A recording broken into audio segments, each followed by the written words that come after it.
My story तुम मिल जाओ। Chapter 1 hotel का कमरा। उस रात तेज बारिश हो रही थी। आसमान पर कड़कती बिजली चमक रही थी। तन्वी अपने कमरे की खिड़की से बाहर झांककर एक हाथ बारिश की बूंदों में अपनी हाथ लहराए बारिश की लुत्फ उठा रही थी। आसमान पर जिस तरह से बिजली कड़क रही थी, ठीक उसी तरह उसकी कमरे की दरवाज़ा जोरों से धक्का देकर खुलने की आवाज़ से तन्वी डर जाती है और पीछे मुड़कर देखती है। वह उसकी सौतेली माँ कावेरी चोपड़ा थी। तन्वी अपनी हाथ खिड़की से अंदर कर लेती है और नजरें झुका लेती है। कावेरी चोपड़ा तन्वी को गुस्से से घुरकर देख रही थी। कावेरी जी ने कहा, ओह वो महारानी साहिबा, एक तो तुम्हारी वजह से मेरी बेटी अच्छी कॉलेज नहीं जा पा रही। तुम यहाँ पर बैठकर बारिश की मजे ले रही हो। रात का खाना क्या तुम्हारी भागी हुई माँ आकर बनाएगी?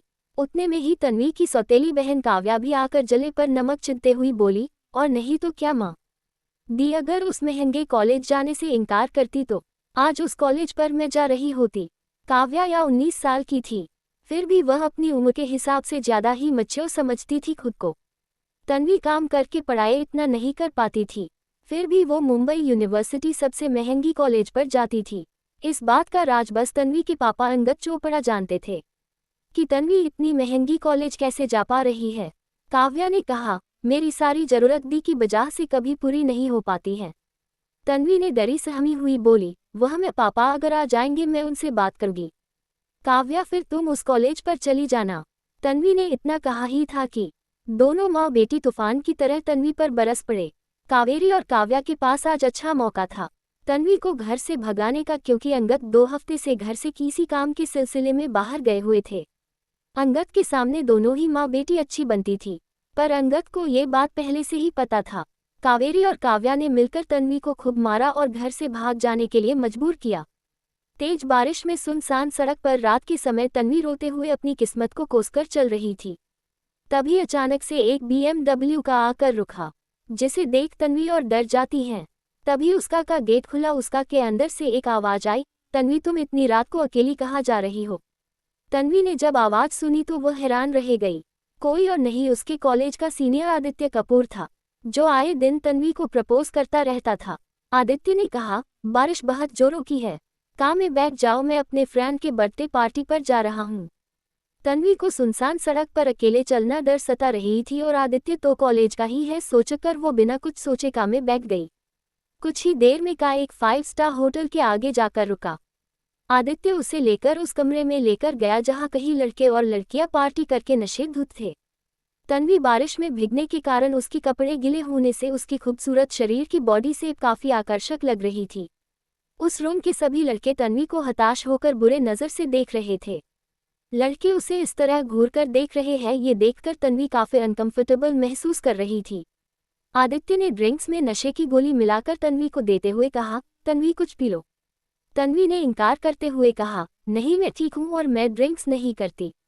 आदित्य मन ही मन दांत पिसते हुए कहता है, अरे यार अगर तुम ये ड्रिंक्स नहीं पियोगे तो तुम्हारी मजे कैसे ले पाएंगे? हर लड़के को मना करना तुम्हारी आदत है और लड़कियों को अपने इशारे पर कैसे नचाना है, इस आदित्य को अच्छी तरह से पता है। ख्याली पुलाव आदित्य के दिमाग में पक चुका था। आदित्य ने तन्वी से कहा, कॉमन तन्वी ये तो सॉफ्ट ड्रिंक्स है, इसमें कोई नशा नहीं है। आदित्य के बार बार कहने पर तन्वी उस ड्रिंक्स को पी लेती है, पर कुछ देर बाद तन्वी को बहुत ही ज्यादा गर्मी लगने लगती है, जिसकी वजह से वह उसकी गला भी सूख रही थी। अपनी आंखों के सामने उसे सब कुछ धुंधला सा नजर आ रहा था। वह बाथरूम धुनती हुई नशे के हालत में कमरे से बाहर निकल कर आई। वही दूसरी और होटल का कमरा 211 में 32 साल का एक आदमी गुस्से में मुट्ठी कसकर बाथरोब पहनकर सोफे पर बैठा हुआ था। उस आदमी को इसे देखकर बारिश के ठंडी मौसम में भी किसी भी इंसान का पसीना छूट जाता। उस आदमी का नाम था रणविजय सिंह ठाकुर, इंडिया का सबसे अमीर इंसान, जिन्हें लोग देखते ही थर थर कांपने लग जाते हैं। उसने अपना फ़ोन निकालकर एक नंबर पर कॉल करके कहा, तुम्हें आने में इतनी देर क्यों लग रहा है? 15 मिनट्स है तुम्हारे पास, अगर तुम तब तक नहीं पहुंचे तो अपनी नौकरी से हाथ धो बैठोगे। रणविजय ने इतना कहा और कॉल डिस्कनेक्ट कर दिया। दूसरी तरफ दिनेश, रणविजय का बॉडीगार्ड और ड्राइवर दोनों था। उसने अपनी सिर पर हाथ रखकर कहा, सबको क्यों समझ नहीं आता कि हर कोई लड़की पैसों के लिए शादी नहीं करती? दिनेश अपने गाल पर हाथ फेर कर कहा, पहले से ही मेरा गाल लाल हो चुका है। पता नहीं और कितनी लड़कियों की चाचा खाना बाकी रह गया है। तभी रणविजय का फोन बज रहा था। फोन स्क्रीन पर नाम देखते ही रणविजय के चेहरे का हाव भाव बदल गया। उसने जैसे ही कॉल पिकअप किया, फोन के दूसरी ओर से एक लड़की ने कहा, तुम याद रखना रणविजय, दोनों बच्चों की कस्टडी तुमसे लेकर ही रहूंगी। बिना शादी किए तुम बच्चों की हिरासत कभी नहीं ले पाओगे, क्योंकि तुम्हारे पास तो समय ही नहीं है बच्चों के साथ रहने के लिए। वह लड़की थोड़ी बहुत हंसकर बोली, और तुमसे तो कोई लड़की शादी करेगी नहीं। क्यों नहीं करेगी ये तुम खुद जानते हो। रणविजय ने गुस्से भरे लहजे में कहा, अगर तुम मेरे बच्चों के आसपास भी दिखी तो ये याद रखना मैं वह हाल करूंगा तुम्हारी, तुम कभी भूल नहीं पाओगे। इतना कहकर उसने कॉल डिस्कनेक्ट किया और सिगरेट की लंबी लंबी कश लेने लगा। तभी अचानक से उसकी रूम का दरवाज़ा खुला। रणविजय ने जब मुड़कर देखा तो नशे के हालत में वह लड़की अंदर आ रही थी। रणविजय ऐसे अपने कमरे में तन्वी को देखकर भौहें चढ़ाकर गुस्से से सोफे से उठकर तन्वी की ओर जाकर कहता है, how dare you to enter my room without my permission. Ranvijay इतना कहा ही था कि तन्वी रणविजय से लिपट कर बोली, प्लीज हेल्प मी, मुझे बहुत गर्मी लग रही है। तन्वी के लिपटते ही रणविजय के शरीर रिएक्ट करने लगा था, जिसे महसूस होते ही रणविजय शॉक हो गया। 5 साल पहले की एक का एक्सीडेंट में रणविजय के शरीर ने रिएक्ट करना बंद कर दिया था, पर तन्वी की लिपटते ही उसके शरीर में गर्माहट महसूस हुआ तो वह यकीन नहीं कर पा रहा था। रणविजय ने तन्वी की ठुड्डी पकड़कर उसे देखा। वह नशे के हालत में धुत थी। रणविजय तन्वी की चेहरे को गौर से देख रहा था। नशे में उसकी गाल टमाटर की तरह लाल हो गई थी। वह अपनी आंखें भी ठीक से नहीं खोल पा रही थी। तभी अचानक तनवीर ने रणविजय के सीने पर बाथरोब को पकड़कर उसे खींचकर किस करने लगी। रणविजय और शॉक्ड रह गया। तन्वी को किस ठीक से करना भी नहीं आ रहा था, पर रुकने के लिए अब देर हो चुकी थी। रणविजय ने तन्वी को अपने गोद में उठा लिया और तन्वी को किस करने लगा। उसने तन्वी को तब तक नहीं छोड़ा जब तक वह सैटिस्फाइड नहीं हुआ। काफी देर किस करने के बाद रणविजय ने तन्वी को देखा जो लंबी लंबी सांस लेकर हाँफ रही थी। रणविजय ने उसे बिस्तर पर ठीक से सुला दिया। तन्वी बस 21 साल की थी और रणविजय 32 साल का सक्सेसफुल बिजनेसमैन। सुबह खिड़की से आ रही धूप की गर्माहट शरीर पर पड़ते ही तन्वी की आंख खुली तो वह घबराकर उठकर बिस्तर पर बैठ गई। उसके बगल में बिना शर्ट के लोवर पहनकर चेस्ट के बल सो रहा था। तन्वी ने अपनी हाथ से मुंह बंद कर लिया और मन ही मन डरी हुई आवाज में कहने लगी, ये मैं कहाँ आ गई? और ये आदमी कौन है? मुझे कुछ ये याद क्यों नहीं आ रही? अचानक ही तन्वी को अपने सिर और पेट में दर्द महसूस होने लगती है और वह और भी ज्यादा डर जाती है। तन्वी बिना उस आदमी को देखे ही दबे पांव कमरे से खुद को ठीक करके होटल से बाहर निकलकर चली जाती है। रणविजय की नींद जब खुली तो तन्वी को अपने रूम में ना देखकर वह समझ जाता है कि लड़की भाग चुकी है। रणविजय ने अपना फोन उठाकर अपने पर्सनल गार्ड्स दिनेश कुमार को कॉल करके अपने कमरे जल्दी से आने के लिए कहता है और कॉल डिस्कनेक्ट करके सिगरेट की लंबी लंबी कश लेकर कहता है, तुम अभी तो थी अपनी मर्जी से, पर जाओगे मेरी मर्जी से। तब तक दिनेश भी रणविजय के कमरे के बाहर आकर दरवाजा खटखटा कर कहा, बॉस क्या मैं अंदर आ जाऊं? रणविजय ने कहा, कम इन। दिनेश के अंदर आते ही रणविजय ने ऑर्डर देते हुए कहा, कल रात की सीसीटीवी चाहिए मुझे। मेरे रूम के अंदर जो आई थी उसकी इन्फॉर्मेशंस कल शाम तक मेरे डेस्क पर होनी चाहिए। दिनेश ने अपना सिर झुकाकर कहा, ओके बॉस। दिनेश होटल का सीसीटीवी फुटेज लेने के बाद होटल की सीसीटीवी से फुटेज डिलीट कर देता है और तन्वी की इन्फॉर्मेशन निकालने में लग जाता है। तन्वी टैक्सी लेकर सबसे पहले वह अपनी बेस्ट फ्रेंड रिया के घर जाती है। इस वक्त रिया के घर सिर्फ रिया अकेली ही थी। वह रिया को गले लगकर फुट फुट कर रोने लगती है, तो रिया घबराकर पूछने लगती है, तन्वी यार क्या हुआ, तुम इस तरह क्यों रो रही हो? देखो जल्दी से बता, मुझे घबराहट हो रही है। तन्वी रोते हुए आदित्य के बारे में बताती है और उस कमरे के बारे में भी जो उसे कुछ भी ये याद नहीं आ रही थी।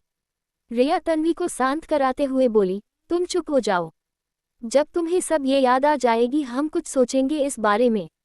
तन्वी रोते हुए कहने लगी, मेरी सख्ते माँ को अगर भनक भी लगी तो वह मुझे चैन से जीने नहीं देगी। रिया ने कहा, कोई नहीं बताएगा तुम्हारी सौतेली माँ को, चलो तुम शांत हो जाओ। शाम का वक्त होटल के कमरे से आदित्य को दिनेश गार्ड्स के साथ उठाकर एक जंगल में ले जाता है। आदित्य के आंखों पर पट्टी बांधकर रखा था और उसकी हाथ भी। आदित्य को जब होश आया तो आदित्य कुछ देख नहीं पा रहा था और उसे महसूस हुआ कि उसके हाथ भी बंधा हुआ है। आदित्य कोई है, तभी आदित्य के गर्दन पकड़कर कहा। दिनेश ने अपने आवाज बदल कर कहा, कल जिस लड़की को होटल लाया था उस लड़की का एड्रेस बताओ, जल्दी बना। आदित्य घबराते हुए पूछता है, कौन हो तुम लोग और किस लड़की के बारे में बात कर रहे हो? छोड़ दो मुझे, तुम नहीं जानते मैं किसका बेटा हूँ। दिनेश हंसने लगा और कहा, आदित्य कपूर, तुम्हें अगर जान प्यारी है तो लड़की के बारे में बताओ और चुपचाप चली जाओ। आदित्य ने डर के मारे तन्वी की एड्रेस, कॉलेज, नाम सब कुछ बता दिया। आखिरी शब्द में दिनेश ने कहा, दोबारा अगर तुमने मैडम तन्वी को परेशान किया और उसे आंख उठाकर भी देखा तो तुम्हारे आंखें तो निकाल दिए जाएंगे, पर अभी के लिए तुम्हारी एक उंगली काट दिए जाएंगे। जिसे सुनकर आदित्य गिड़गिड़ाते हुए बोलता है, नहीं प्लीज, मैं तन्वी को देखूंगा भी नहीं, उससे 30 मीटर की दूरी पर रहूंगा। पर दिनेश अपने आदमियों से आदित्य के सबसे छोटा उंगली काटने के लिए कहकर वहां से चला जाता है। शाम को जब तन्वी घर गई तो उसकी माँ उस पर आंधी की तरह फिर से बरस पड़ी। कावेरी जी ने कहा, आ गई रात भर अपनी मुंह काला करके, तुम भी अपनी माँ की तरह ही हो, किसी के साथ भाग क्यों नहीं जाती तुम भी? तन्वी जी भर कर खूब रोने लगी। रोते सिसक कर उसकी सांस रुक सी गई थी। अचानक से एक आदमी आया जिसने ब्लैक जैकेट पहना हुआ था, चेहरे पर मास्क और हुडी पहनकर रखा था। उस आदमी ने जमीन से तन्वी को गोद में उठाया और चलने लगा। कावेरी कहती तभी एक और आदमी आया और पैसों की 2 बैग चैन खोलकर दिखा तो कावेरी की आंखें फटी की फटी रह गई। तन्वी की सौतेली माँ कावेरी पैसों को देखकर कुछ नहीं कहती। कावेरी ने पैसों का बैग उठाया और घर के अंदर चली आई। हुडी और मास्क में रणविजय था। उसने तन्वी को कार में बिठाया और वापस होटल पर लेकर गया। तन्वी थक चुकी थी, उसने खुद को वक्त के हवाले कर दिया और चुपचाप जो होगा देखा जाएगा सोचकर चुपचाप रणविजय के गोद में सिसक कर रो रही थी। का तेज रफ्तार में कुछ ही देर में 5 स्टार होटल के आगे जाकर रुकी। रणविजय तन्वी को गोद में उठाकर ही होटल के अंदर चला गया। तन्वी की चेहरा रणविजय के सीने में छुपी हुई थी, पर होटल के स्टाफ में इतनी हिम्मत नहीं था कि रणविजय के बारे में अफवाह फैला सके। होटल के सारे स्टाफ सिर झुकाए खड़े थे। रूम के अंदर रणविजय तन्वी को बिस्तर पर बिठा देता है, पर तन्वी रणविजय से हट नहीं रही थी। रणविजय ने तन्वी की सिर सहलाकर कहा, तुम्हें डरने की कोई जरूरत नहीं है, तुम मेरी हेल्प करो, मैं कुछ नहीं करूंगा। अब जाके तन्वी को राहत मिल रही थी। तन्वी ने हाँ में सिर हिलाकर पूछा, क्या करनी होगी मुझे? रणविजय ने कहा, तुम्हें मेरी बच्चों की माँ बनना है और मेरी पत्नी। तन्वी कुछ समझ नहीं पा रही थी। आगे रणविजय ने कहा, बच्चों की हिरासत मिलते ही तुम आज़ाद हो जाओगी। तन्वी ने बिना कुछ देर किए ही हाँ कह दी। सुबह के 10 बजे बज रहे थे। कोर्ट मैरिज करने के बाद रणविजय तन्वी को ठाकुर निवास लेकर गया। रणविजय के बहन मीरा सिंह ठाकुर रणविजय के जुड़वा बच्चे रुद्राक्ष और इनायत के साथ बेसब्री से इंतजार कर रहे थे, क्योंकि रणविजय ने कॉल करके कहा था कि उसने शादी कर लिया है। रणविजय जवाब तन्वी घर लेकर आया तो तन्वी इतनी बड़ी घर देखकर वह हक्की बक्की रह जाती है। तभी रुद्राक्ष और इनायत मम्मा कहकर दौड़कर तन्वी के पास चले आते हैं, पर अचानक तन्वी बेहोश होकर गिर जाती है। तन्वी को फर्श पर गिरते देख इस वक्त सबसे ज्यादा शौक तो रणविजय हो रहा था। तन्वी बंद आंखों में बिल्कुल ही किसी मासूम छोटी बच्ची की तरह लग रही थी। उसने तन्वी को अपने गोद में उठाया और अपने कमरे में लेकर गया। दोनों बच्चे भी मम्मी को क्या हो गया कहकर पूछ रहे थे। रणविजय ने तन्वी को बिस्तर में लेटा कर अपनी बहन मीरा को आवाज देकर कहा, Miri. Meera call the doctor quickly. Meera होश में आकर डॉक्टर को कॉल करने लगती है। कुछ ही देर में डॉक्टर आकर तन्वी की चेकअप करने के बाद डॉक्टर ने कहा, घबराने की कोई बात नहीं, घबराहट और खाली पेट की वजह से बेहोश हुई है, शरीर बहुत ही कमजोर है, मैं कुछ दवाइयाँ लिख देता हूँ, कुछ देर बाद उनको होश आ जाएगी ठाकुर सा। इतना कहकर डॉक्टर सिर झुकाकर चला जाता है। तभी दौड़ता हुआ हाँफते हुए रणविजय का छोटा भाई ध्रुव सिंह ठाकुर बिना ब्रेक लगाए दौड़कर आया। कहाँ है भाभी? भाभी कहाँ है? ध्रुव को इसे एक्साइटमेंट में देखकर मीरा ने कहा, दिखता नहीं क्या? वह रही बिस्तर पर। जब ध्रुव ने बिस्तर पर लेटी हुई तन्वी को देखा तो उसका तो होश ही उड़ गया। उसके मुंह से अचानक ही तन्वी, यह लड़की तो। आगे कुछ कहता रणविजय ने पूछा, क्या तुम जानते हो इस लड़की को? फिर रणविजय मन ही मन सोचने लगा, कहीं ये लड़की ध्रुव की प्रेमिका तो नहीं। तभी ध्रुव ने कहा, भाई ये तन्वी है, हमारे ही कॉलेज में पढ़ती है, ये तो बहुत छोटी है। मीरा अपने भाई की तरफ सवालिया नजर से देखने लगी। फिर मीरा ने अपने भाई से पूछा, भाया कहीं आप जबरदस्ती तो उठाकर लेकर नहीं आए ना? रणविजय ने मीरा और ध्रुव को अपने कमरे से बाहर निकालकर दरवाज़ा बंद कर दिया और वॉशरूम में शावर लेने चला गया। शावर लेते लेते रणविजय सोच रहा था कि ये कैसे संभालेगी मेरे दोनों बच्चों को। तन्वी को होश आ चुकी थी। जब उसने आँख खोला तो वह किसी महाराजा जैसे बड़े बिस्तर पर लेटी हुई थी। शुरुआत से लेकर सब कुछ यान करके तन्वी ने भाग निकलने की फिराक में थी।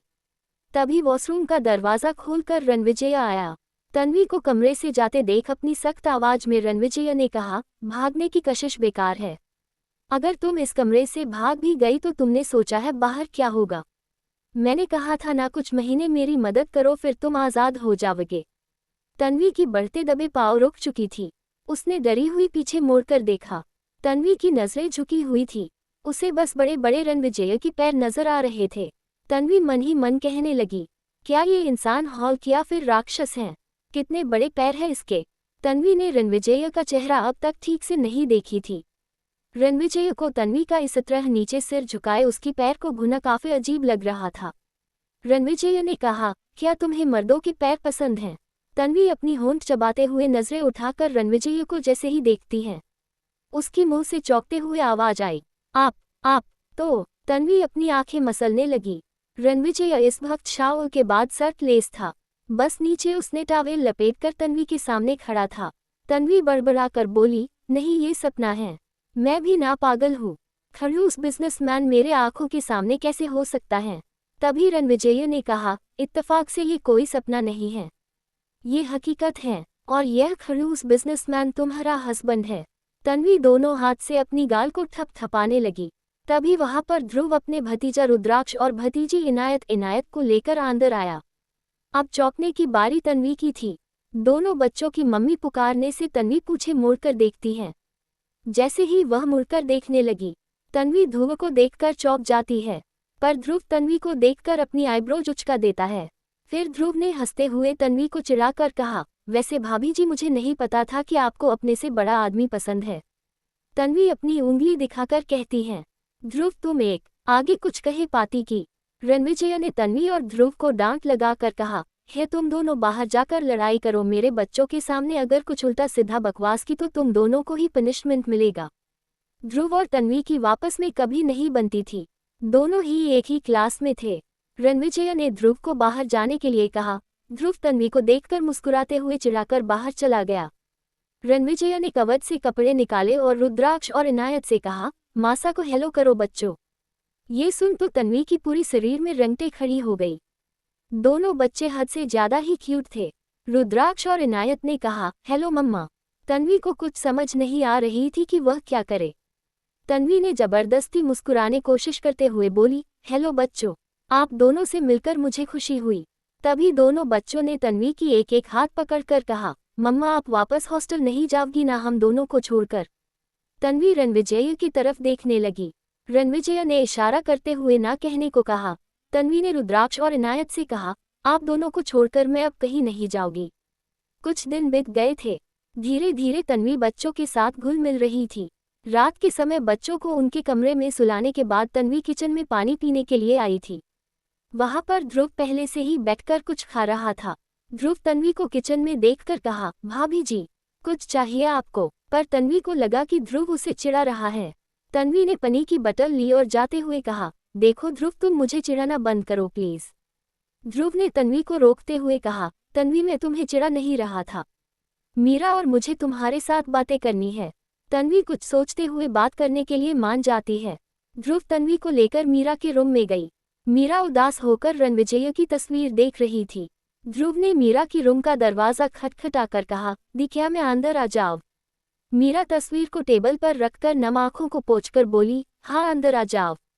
ध्रुव तन्वी को लेकर जैसे ही अंदर आया मीरा बिस्तर से उठने लगी और कहा, भाभी आप। तन्वी ने मुस्कुराकर मीरा को बिस्तर से उतरने के लिए मना करते हुए बोली, मीरा मत उठो, बताओ कि तुम दोनों को मुझसे क्या बात करनी है। मीरा ने तन्वी को बैठने के लिए कहा। मीरा उदास होकर तन्वी की हाथ पकड़ लेती है। मीरा ने कहा, भाभी हमें पता है भाई ने आपके साथ क्यों शादी की। दुनिया के लोग चाहे जितने भी बुरा कहे पर भाया तो हमरे लिए हीरो हैं। ध्रुव ने कहा, भाई ये सब रुद्राक्ष और इनायत के लिए कर रहे हैं। बचपन से जभी भी रुद्राक्ष और इनायत ने अपने माँ के बारे में पूछा भाई ने कहा कि वह पढ़ाई करने हॉस्टल में गई हैं, जहां बच्चे नहीं जा सकते। ये बात सुनकर रुद्राक्ष और इनायत 5 साल के कब हुआ हमें भी पता ही नहीं चला। फिर ध्रुव और मीरा ने सारी बात बताई, जिसे सुनकर तन्वी के मन में रणविजय के लिए जो गलत सोच थी, अब तन्वी रणविजय के बारे में अच्छा सोच रही थी। तन्वी कमरे गई तो उसने देखा कि रणविजय सोफे पर सो रहा था। उसने रणविजय को रजाई उड़ाकर वह खुद भी सोने लगी। अगले दिन सुबह तन्वी ने सबसे पहले उठकर सर्वेंट्स को अपने नाश्ता बनाने में मदद करने को कहा और सबके लिए नाश्ता बनाकर वह बच्चों को उठाने गई। बच्चों को स्कूल के लिए तैयार करके नीचे नाश्ता के लिए बिठाया और नाश्ता खिलाने लगी। रणविजय अभी ऑफिस के लिए तैयार होकर आया। रणविजय ने 3 पीस सूट पहनकर रखा था। वह आज बाकी दिनों से भी ज्यादा हैंडसम लग रहा था, जिसे देख तन्वी दिल न जाने क्यों अचानक ही धक धक करने लगी थी। तभी ध्रुव तन्वी से फुसफुसाकर कहता है, भाभी वैसे भाया 32 के नहीं लगते हैं, है ना? हाँ यार, सच में ये कितना हैंडसम और अट्रैक्टिव दिखता है। प्रिया पागल ही होगी जो इतना हैंडसम लड़के को उसने छोड़ दिया। ध्रुव हंस रहा था। तन्वी को होश आया कि वह किसके सामने क्या कह रही है। ध्रुव की ओर देखकर तन्वी ने कहा, अपना नाश्ता करो तुम। ध्रुव ने फन्नी शक्ल बनाया और अपना नाश्ता करने लगा। नाश्ता के बाद ध्रुव और मीरा कॉलेज चले गए थे। रणविजय अभी रुद्राक्ष और इनायत को लेकर स्कूल के लिए निकला। रुद्राक्ष और इनायत ने तन्वी को बाय कहा और जाने लगे।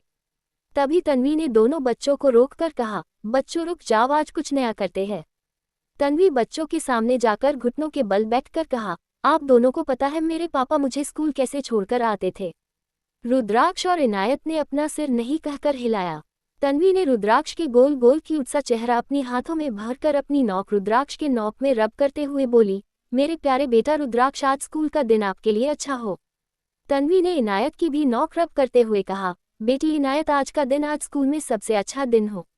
तन्वी खड़ी होकर बोली, चलो अब जाओ। तभी इनायत ने कहा, मम्मा आपने तो पापा को हमारे तरह गुड लक ही नहीं कहा। तन्वी और रणविजय दोनों एक दूसरे को देखने लगे।